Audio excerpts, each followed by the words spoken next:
Hello everyone, welcome back to Assam TET চেনেলত আপোনালোক সকলোকে পুনৰবাৰ স্বাগতম জনাইছো আৰু আজি আমি আলোচনা কৰিম সায়েন্স পেডাগজিৰ কিছুমান ইম্পৰ্টেন্ট কোৱেশ্চন সো পলম নকৰাকৈ প্ৰথম কোৱেশ্চনটো চাও আজি Which of the following is emphasized in laboratory method? So কোনটো তলৰ emphasized in laboratory methodত পৰীক্ষাগাৰ মেথডত কৰা হয় Effort and error learning by doing to gain experience and option is all of the above so yet option is gita so yet egitar bitorat kontu shuddho hobo egitar bitorat kota gita shuddho hobo all of the above the child can learn about his environment by which of the following method Child can learn about his environment. Tar poribehor bishoye janiba paribo kontu methodor dara option dia ase laboratory method, observation method, discovery method, neon all of the above. So yer bhitorot correct answer to hobo observation method. Next, the technique of classroom questioning is teaching of science can be more effectively used for the technique of classroom questioning is a teaching of science can more effectively used for option D as ensuring level of learning developing problem solving skill maintaining discipline in the class promoting creativity and innovativeness so এটা অপশনৰ ভিতৰত শুদ্ধ answer কোনটো হ'ব so এইটো আগতে আহিছে CTET July 2018 ইয়াৰ ভিতৰত শুদ্ধ আনসাৰটো হ'ব option number 2 developing problem solving skills next question describing the relationship between the distance traveled by a ball that is rolled on the inclined plane and the angle of the plane by constructing a graph is an example of so here dia ase eta ball roll kori jai ase on inclined plane ot so itu kihor eta example hoi dise option dia ase hypothesizing communicating predicting ne interpreting option getar bhitorot kontu বহুত answer etu agote aise CTET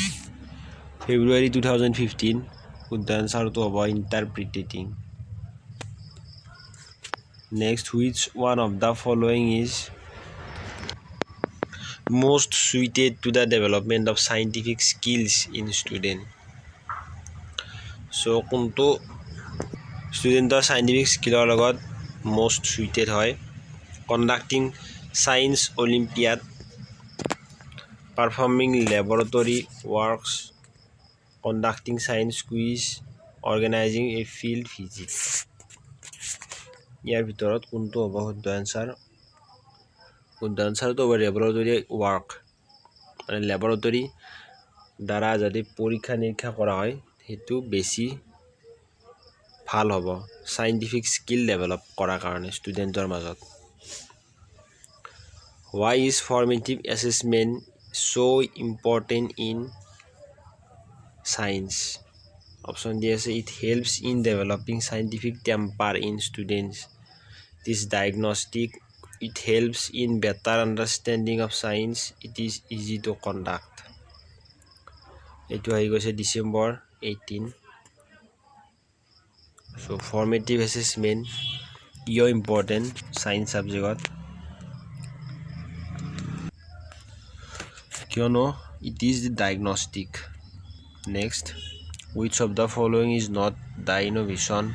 methodology of teaching science option D is use of seminar exchange of information teaching by playway methods team teaching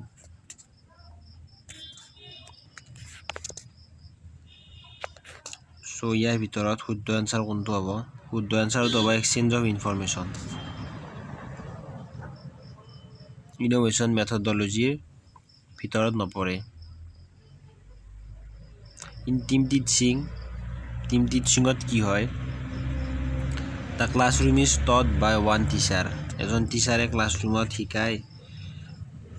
classroom is a group responsibility ক্লাছৰুমটো এটা গ্ৰুপৰ দ্বাৰাই চলে the visiting guest speaker is invited to teach the class এজন guest স্পিকাৰে ক্লাছৰুমটোত শিকাবলৈ আহে নে the teaching is not a pre organise process চ' ইয়াৰ ভিতৰত শুদ্ধ এনচাৰটো হ'ব class teaching is group responsibility যিটো ক্লাছৰুম টিচিং হয় সেইটো এটা গ্ৰুপৰ দ্বাৰা পৰিচালিত হয় ৰেছপঞ্চিবিলিটিত হয় project method is teaching of science is suited most to project মেথডৰ সুধিছে কুৱেশ্যন এইটো 2012ত আহিছে project method in teaching of science is suited most to strengthen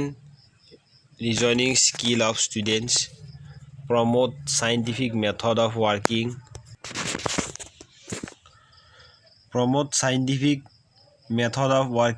promote understanding of basic concepts in science enhance numerical abilities of students so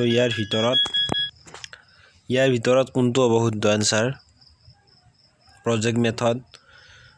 মেথডত কি হয় promote scientific method of working option number 2 is correct one of the main limitation of the project method of teaching science is that option দিয়া আছে knowledge is acquired in a sequential manner integration of concept in various subjects can be achieved the students has to perform excessive mental and physical work it is a psychological method so project method are one of the main limitation of teaching science কোনটো হ'ব পাৰে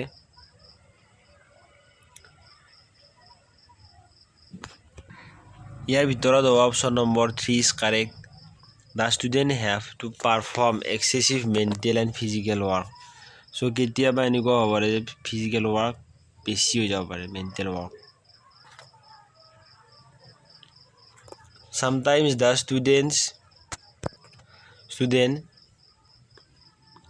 have alternative conception related to various science concept what should the science teacher do তো কেতিয়াবা বেলেগ conception আহি যায় different concept সায়েন্সৰ related so তেতিয়া টিচাৰে কি কৰিব লাগে ষ্টুডেণ্টজনৰ যেতিয়া বেলেগ এটা ভাব আহি যায় কনসেপশন আহি যায় বেলেগ এটা টপিকৰ ওপৰত টিচাৰে কি কৰিব লাগে ইগনোৰ দিয়াৰ আইডিয়াজ তেওঁলোকৰ আইডিয়াবিলাক ইগনোৰ কৰিব লাগে নে হেল্প দা ষ্টুডেণ্ট ৰিভিজিট দিয়াৰ আইডিয়াজ থ্ৰু ভেৰিয়াছ এক্টিভিটিজ বিভিন্ন ধৰণৰ ক্ৰিয়াকলাপৰ জৰিয়তে আইডিয়াবিলাক চাব লাগে নে school the students for having non scientific আইডিয়াৰ কাৰণে স্কুল কৰিব লাগে ষ্টুডেণ্টজনক নে tell the student that their ideas are wrong and teach them the correct concept চ' ইয়াৰ ভিতৰত শুদ্ধ আনসাৰ কোনটো হ'ব শুদ্ধ আনসাৰটো হ'ব option number 2 help the student revisit their ideas through various activities why are science fairs organized in school science fair কিয় স্কুলত অৰ্গেনাইজ কৰা হয় to help the students to score higher in their examination to nurture creativity and experimentation in science among students to evaluate students on the basis of their performance to prepare students for higher education in science ইয়াৰ ভিতৰত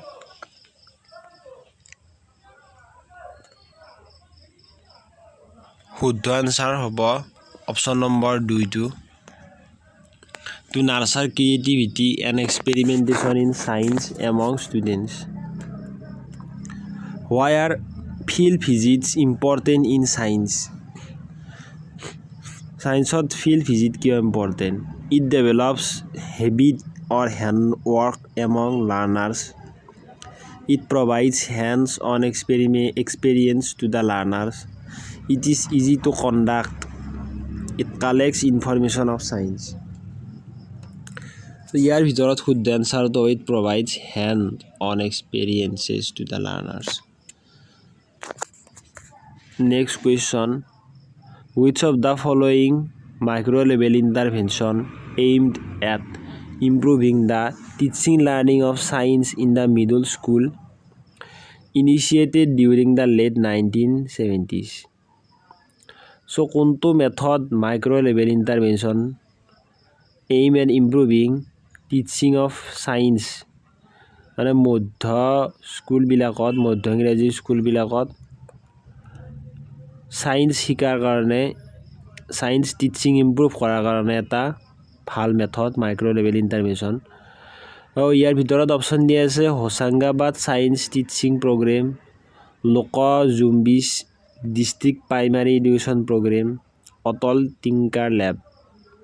টিকাৰিং lab ইয়াৰ ভিতৰত শুদ্ধ আনসাৰটো হ'ব Hoshangabad science teaching programme Which one of the following is not a good teaching aid? তলৰ কোনটো এটা teaching aid নহয় ভাল teaching aid নহয় The one which helps is achieving the learning objectives of the subject. The one which is beautiful and attractive. The one which deviates the children's attention. The one which increases the interest of the students.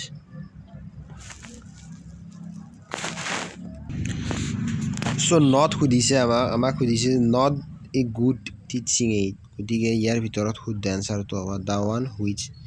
deviates children's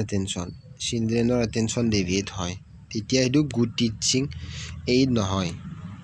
next when the audio visual aid should be used audio visual aid কেতিয়া ব্যৱহাৰ কৰা হয় when object is shown is too big to bring in the class মানে অবজেক্টটো যেতিয়া ডাঙৰ হয় যেটো ক্লাছত আনিব নোৱাৰি আৰু when object is to be shown is too small which can be seen মানে ইমানে সৰু যে দেখা পাবলৈ বহুতে সৰু when a teacher has to talk about things places or person situated at far off place মানে ব্যক্তিজন যেতিয়া দূৰত থাকে ষ্টুডেন্টে টিচাৰজন গৈ নাপায় টিচাৰজনৰ কথা গৈ নাপায় তেতিয়া আমি ইউজ কৰিব লাগে নে all of the above so ইয়াৰ ভিতৰত শুদ্ধ আনসাৰ কোনটো হ'ব শুদ্ধ আনসাৰটো হ'ব অল অফ দা এবভ গোটেইকেইটা সিচুৱেচনতে আমি অডিও ভিজুৱেল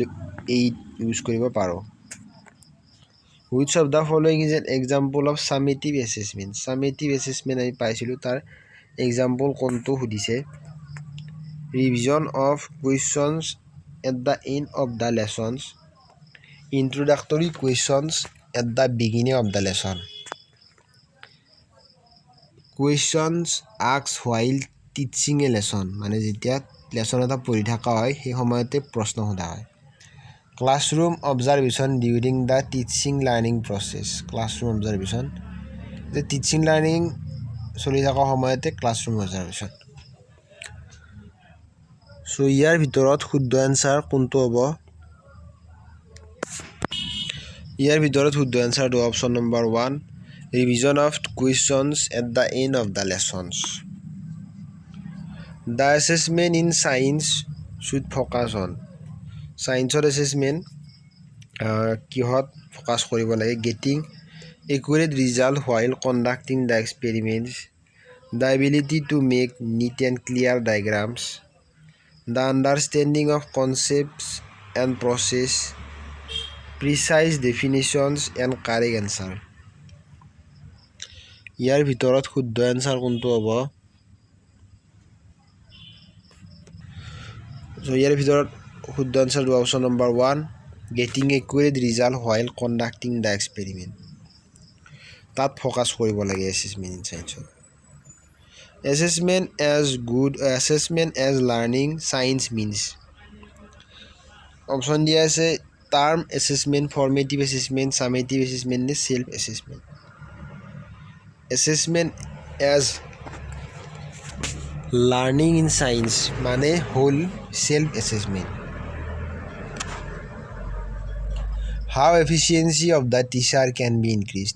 শিক্ষকৰ এফিচিয়েঞ্চি দক্ষতা কেনেকৈ বঢ়াব পাৰি ক্লাছৰুমত? প্ৰভাইডিং মটিভেশ্যন এণ্ড ইনচেণ্টিভছ,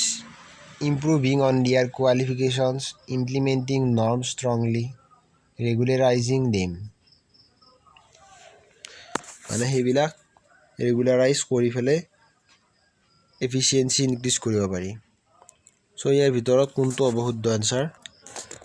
চ' ইয়াৰ ভিতৰত শুদ্ধ এনচাৰটো হ'ব providing motivation and incentives. Option number 1 is correct. ভাল মটিভেশ্যন আৰু ইনচেণ্টিভ দি পেলাই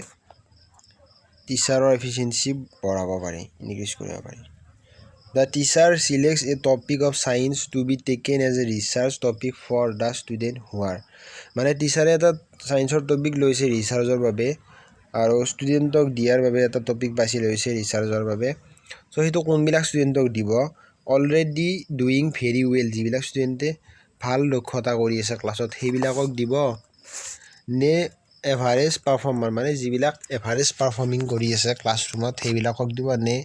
হেভিং লাৰ্নিং ডিফিকাল্টি যিবিলাক পঢ়াত অক্ষমতা সেইবিলাকক দিব, নে none of the above?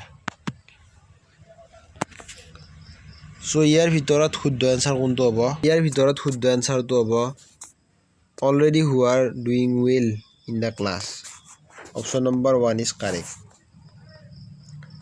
Thank you everyone. যদি আপোনালোকে আমাৰ ভিডিঅ'টো চাই ভাল লাগিল তেনেহ'লে লাইক, শ্বেয়াৰ, কমেণ্ট কৰিব। আমাৰ চেনেলটো ছাবস্ক্ৰাইব কৰিব অসম জ্ঞান সৌৰভ। আৰু অসম জ্ঞান সৌৰভৰ হোৱাটছআপ চেনেলটো আপোনালোকে ফ'ল' কৰিবলৈ নাপাহৰিব, কাৰণ ইয়াত বিভিন্ন ধৰণৰ কাৰেণ্ট এফেয়াৰ্ছ, জিকে, GS এইবিলাক ডেইলি আপ টু ডেট দিয়াই থাকে। Thank you everyone.